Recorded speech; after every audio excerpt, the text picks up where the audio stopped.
Hey everyone, and welcome to this week's episode of Toast and Topics. Spring has sprung here in DC, and I hope it has in New York as well, Sachin. And we are excited to kick off the spring with another great episode. For me, this episode has largely been inspired by an experience I had creating a website for a book that I'm going to be publishing soon. That's another topic for another episode. But as some background here, I don't know very much about coding or website development, but I wanted to create one quickly. And so I tried out an AI-enabled coding platform called Cursor. And to my shock, it was able to put together the entire website in about 45 minutes with me just prompting the AI to write code. And I'll link that website in this episode's description. But that experience has really got me to think a lot about what the effect of AI is going to be on white collar work in our economy. That sounds pretty cool, Ben, and it presents a pretty compelling use case for artificial intelligence. I myself have also been playing around with ChatGPT more frequently, and I've read that these platforms are becoming increasingly capable. So I think it's good that we're taking some time to explore them more. Yeah, that's right. Artificial intelligence has really rapidly permeated many sectors of the economy. In software development, AI coding assistants like GitHub Copilot are becoming really quite commonplace. 2024 survey found that 63% of professional developers already use AI in their workflows, and these tools can dramatically speed up programming. For example, GitHub reports that its Copilot system is allowing developers to code roughly 50% faster. Yeah, and it's the same thing in the legal field. Top law firms have begun integrating AI for research and drafting, as an example. Allen and Overy, a global law firm, made headlines by deploying an AI assistant known as Harvey, which is built on GPT-4 technology to help its over 3,500 lawyers with tasks like contract analysis and due diligence. By 2024, legal tech surveys have showed the adoption of AI tools in law firms has nearly tripled from 11% to 30% year over year, as attorneys seek efficiency gains in reviewing documents and generating briefs. And this is spreading to other industries like financial services as well. Specialized AI models have emerged, such as Bloomberg GPT, which is a 50 billion parameter model trained on financial data to assist with tasks like sentiment analysis and Q&A. And these examples illustrate that across software, legal services, and finance, AI is really moving from something that's experimental to something that's becoming a lot more essential. Yeah, with all of that said, I think it's important to try to understand a bit better what the tangible effect of all of this is going to be for the economy. And beyond anecdotes, early data suggests that AI is boosting worker productivity in pretty measurable ways. Researchers at the Massachusetts Institute of Technology found that when white collar professionals had access to an AI assistant like ChatGPT, they finished writing tasks 40% faster, and the quality of their work, as rated by evaluators, improved by roughly 20%. Another real-world study at a Fortune 500 company's customer support center showed that AI assistants led to a 14% increase in issues resolved per hour on average, and that essentially was making less experienced agents as effective as more veteran staff. And those kinds of efficiency gains can translate into macroeconomic effects. Economists have estimated that generative AI could ultimately increase global GDP by about 7% over time, thanks to higher labor productivity. They also noted that about 300 million full-time jobs worldwide could be exposed to automation as a result of the introduction of AI. Similarly, another report predicted that there could be a massive workforce productivity boom in the next few years, with generative AI potentially adding anywhere between 7 and 10 trillion dollars to global GDP. That's also roughly about a 10% boost once fully adopted. And so, really, the early evidence and forecasts are indicating that AI is beginning to deliver efficiency improvements that at scale could rival those of many past general purpose technologies. Those are some good stats there, Ben. And looking ahead, most experts agree that AI will be a key driver of growth, though estimates vary on the speed and scale at which this will happen. By 2030 or so, AI is expected to have an outsized economic footprint. McKinsey, for example, projects that current generative AI technology could automate up to 30% of the average work activities across industries. And that could potentially free workers from routine tasks to allow them to focus on higher value work. In concrete terms, they estimate generative AI could deliver 2.6 to 4.4 trillion dollars annually across industries when fully utilized. Many forecasts also foresee a productivity surge, as you mentioned. For instance, generative AI might lift global labor productivity growth by zero point 0.2 to zero point 0.4 percentage points per year through 2030, which provides a significant bump when aggregated up at an economy-wide level. Countries and companies that invest early could see especially large gains.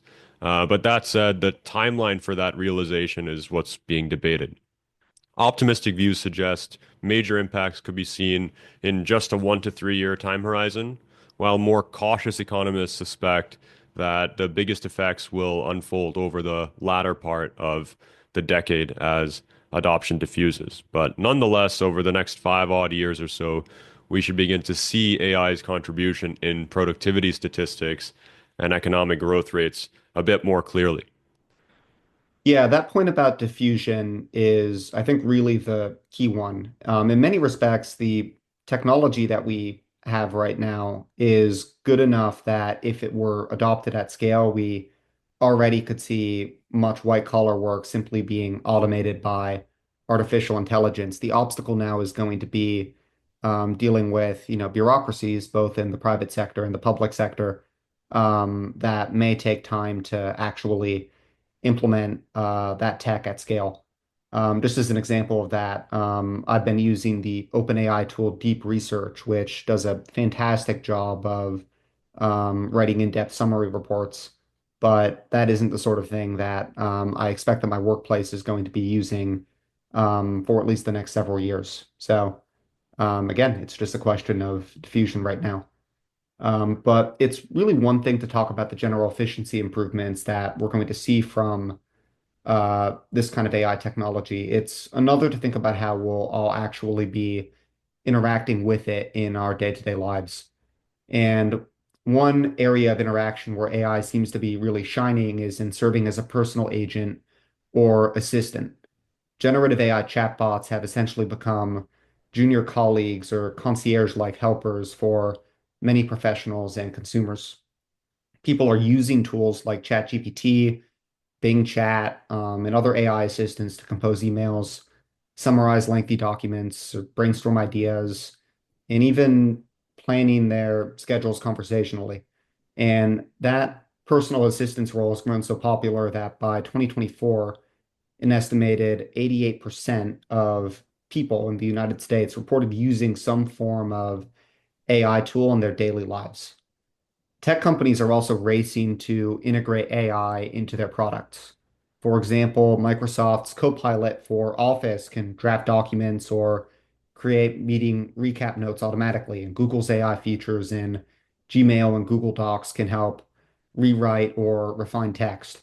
And these AI agents basically excel at handling mundane cognitive tasks. They can comb through information far faster than a human and draft content in seconds. And not only that, we're also seeing the rise of more proactive personal assistants. Startups are building AI that can perform actions like booking appointments or buying tickets online based on a simple request. And while these startups are still kind of in their early phases, the trajectory here is clear. AI is increasingly competent as a personal aid that boosts individual productivity. And that is really going to portend a revolution in how we are all, living our lives over the next 5 or so years. Yeah, and with that, we should start talking a little bit more about the implications here for white collar work in particular. AI's strengths in language and pattern recognition make it a natural fit for helping in many white collar jobs. And it's already excelling in roles like legal research and customer support, like we briefly talked about. In the legal industry, AI systems can rapidly review contracts, perform background case law research, and even draft initial versions of legal briefs now.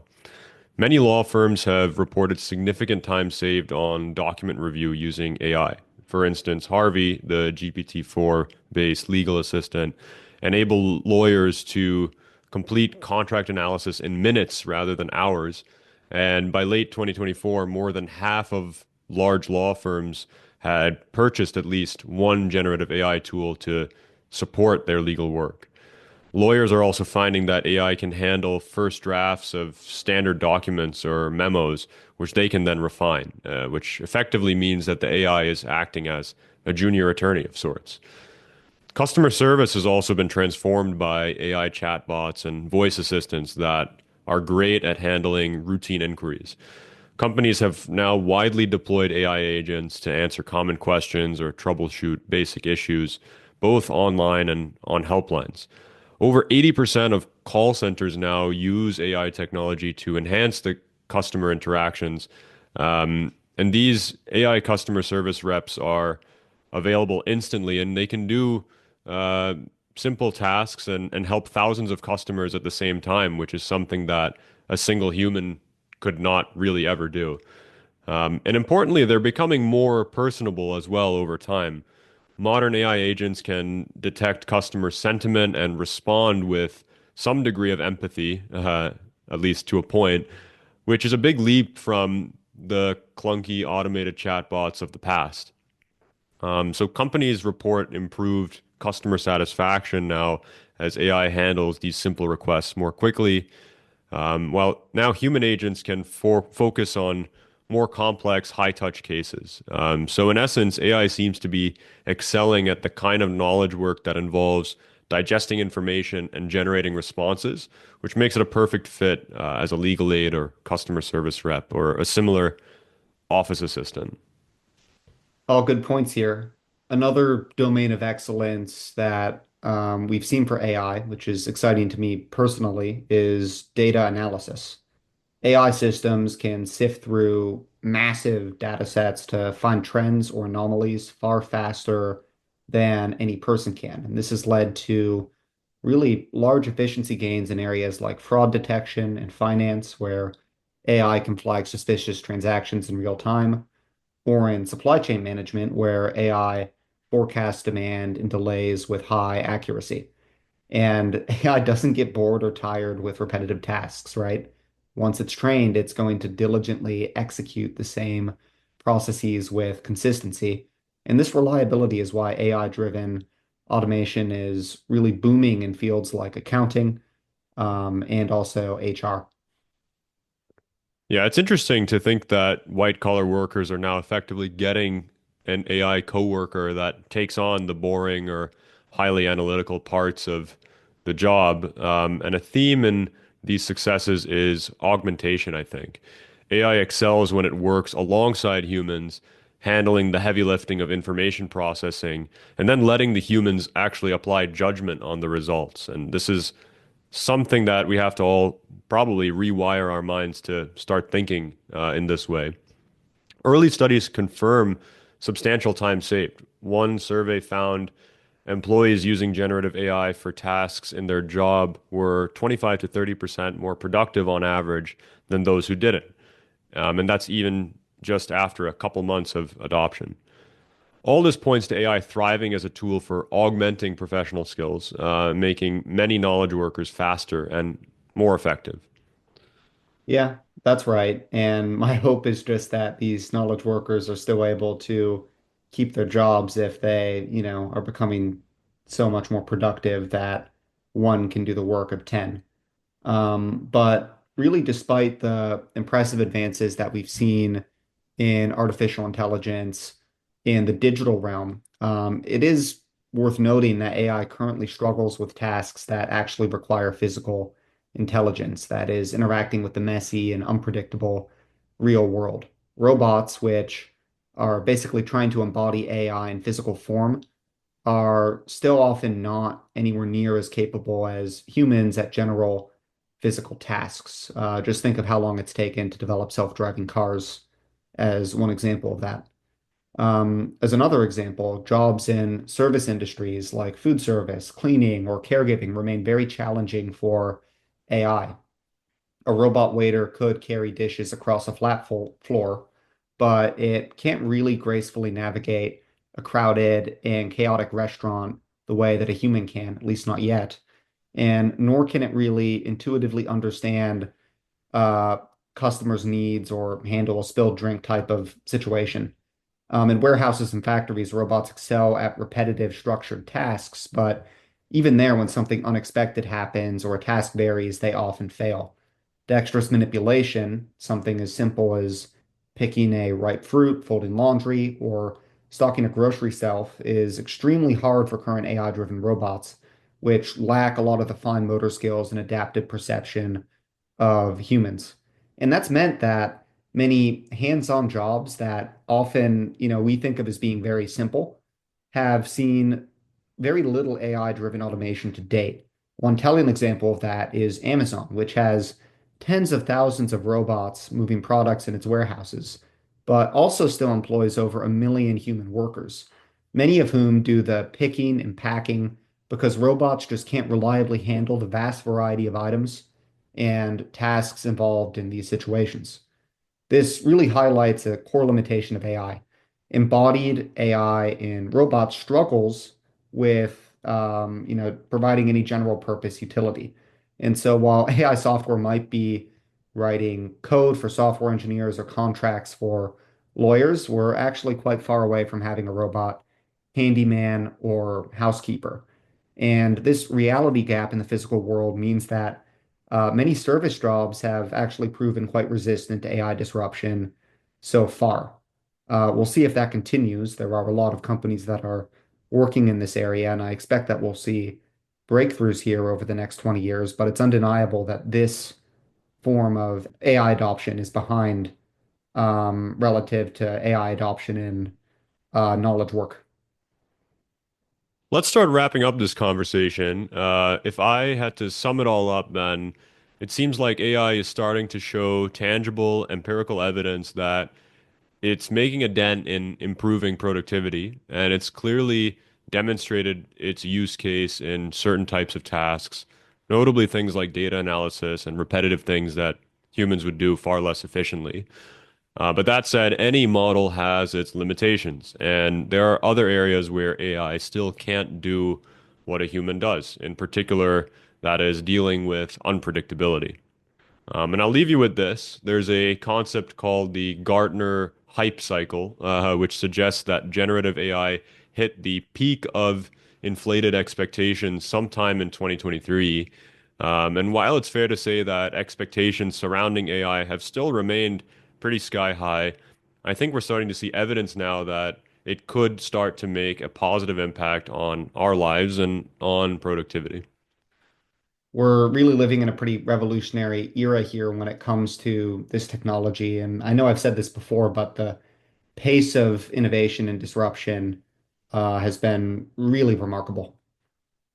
Yeah, that's right. And I hope that will still have a use in the podcast world. And just to set the record straight, Toast and Topics is still fully produced and edited by Ben and I. There's not an AI substitute that can do this. Yeah, that's right. And I'm sure these scripts will get easier over time as we move closer to a world with our own permanent personal assistants powered by artificial intelligence. Regardless, thank you all for joining us on this week's episode of Toast and Topics. We'll catch you next time where we plan to talk more about development aid provided to foreign countries and some of the benefits and drawbacks of doing so. It should be another great conversation, and we'll see you then. Thanks for listening to Toast and Topics. Before signing off, we wanted to disclose that the views in this podcast are our own and are not reflective of any institutions that we're associated with. If If you like what you heard, please rate, review, and share with a friend or family member. We'll see you again next time.